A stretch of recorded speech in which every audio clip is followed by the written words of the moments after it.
Class. Good morning. Class in session.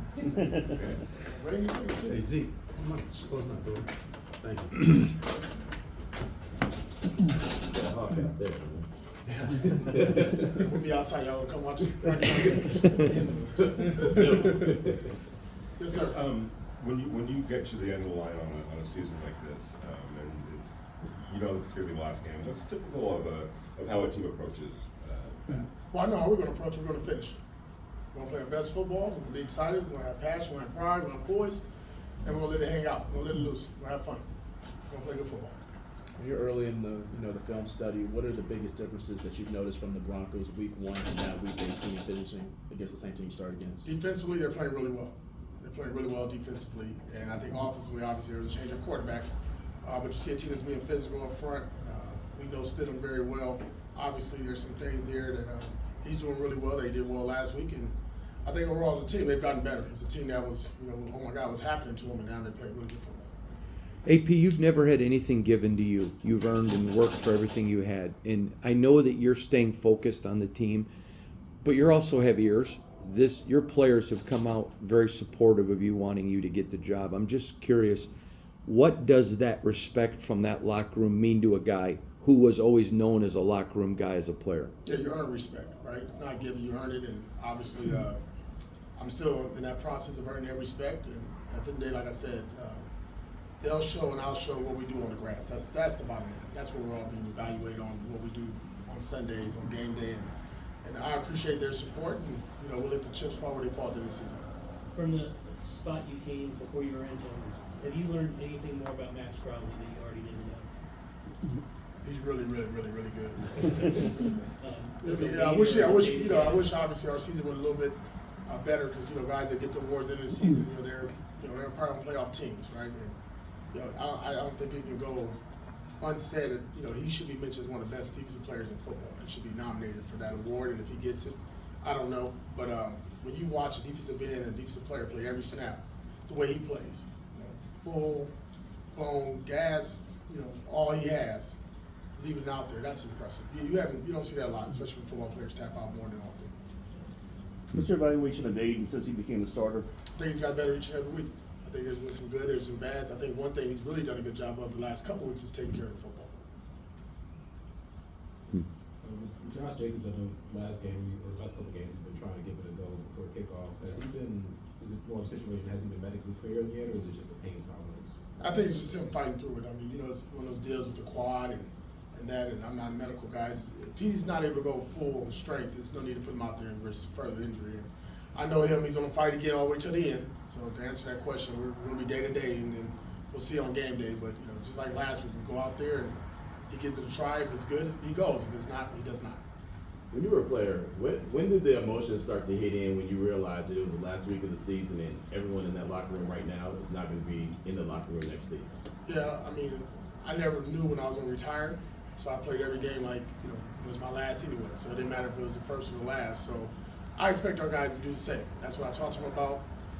Everything's going to come to the end. Hopefully you like to be in that game in the Super Bowl, right? In Vegas. That's not going to happen this year for us.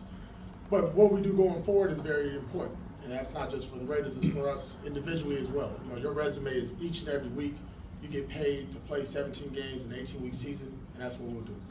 How invaluable has this experience been for you the last couple of months, and what your appetite on wanting to do this now full time? I always want more. But learning, humble, honored.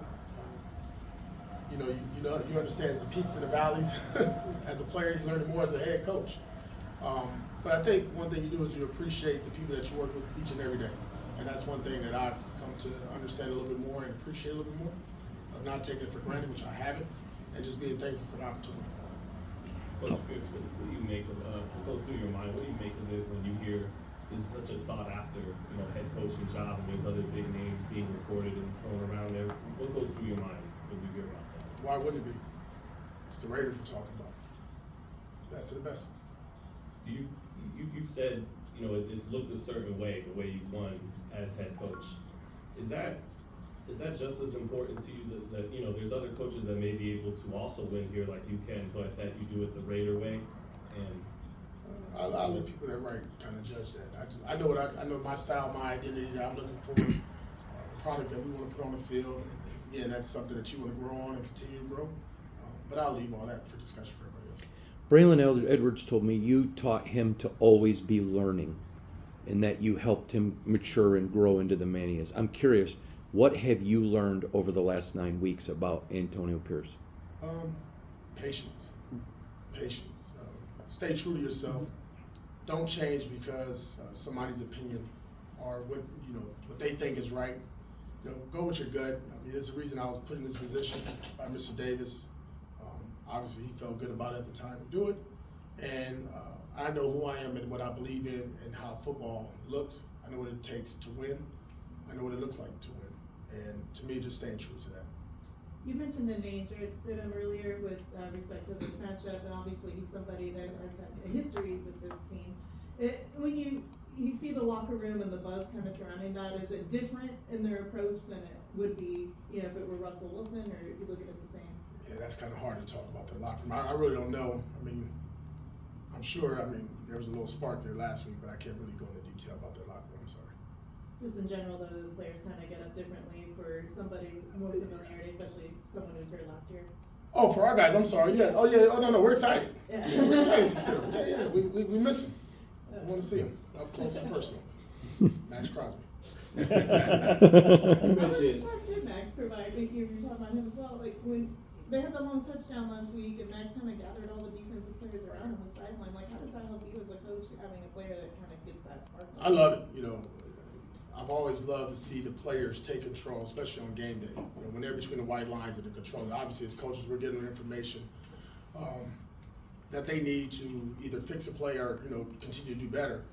And when there's a problem or you feel a certain way, and as a captain, as a leader in the face of this organization, it was a problem moment for me to see. I was talking to Spill, and I was wondering why I was getting pulled away. And he told me, get the F away. I didn't know what was going on. I thought there's something wrong, but he gathered the troops, and they had their conversation, which is really good to see. And you like to see that amongst your whole team, offense, defense, special teams. But obviously, from a guy like Max, who's young, and obviously he's growing into be a really, really good football player, but also a really good leader in the man.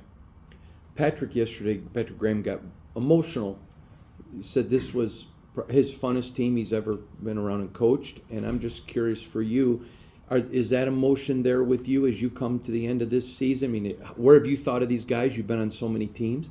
Yeah, I love football, right? This is my first love, is football. And you love being around the guys, you love being in the locker room. That's why you come back. As a former player, you want to be back in the locker room. You want to be back around the coaching staff.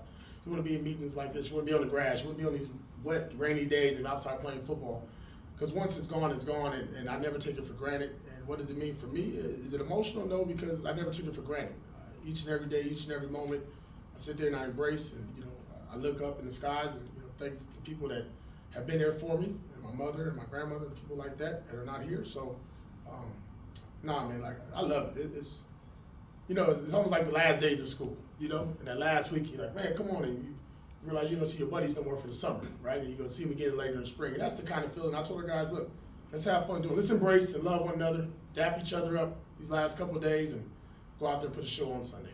on November 1st, you and Champ sat up here and sent a message to Raider Nation about being there for that Giants game, and you wanted to see Allegiant Stadium packed. What would you send message to Raider Nation right now for Week 18, where they might be a little down because the season didn't go the way that they wanted? Well, I don't think they'll be down.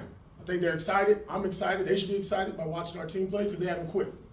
Each and every quarter, each and every game, they've given it their best and their all. So no, it's not a disappointment. It's we'll see you again, and we'll see them on Sunday, and they'll be loud, and we'll hopefully put on a show, and they'll be cheering, and that bad boy be rocking and rolling again because that's what we want Allegiant Stadium to be like. Antonio, a couple of years ago, Hunter Renfrow was a 100-catch guy. The last couple of years, it kind of hasn't worked out to that extent for him.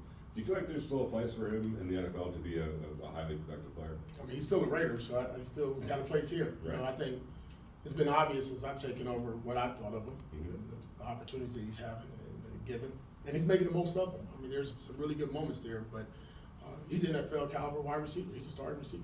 He's a really good football player, and we'll see what the future holds. That's good. Cool. All right. Thank you, AP. Yes, sir.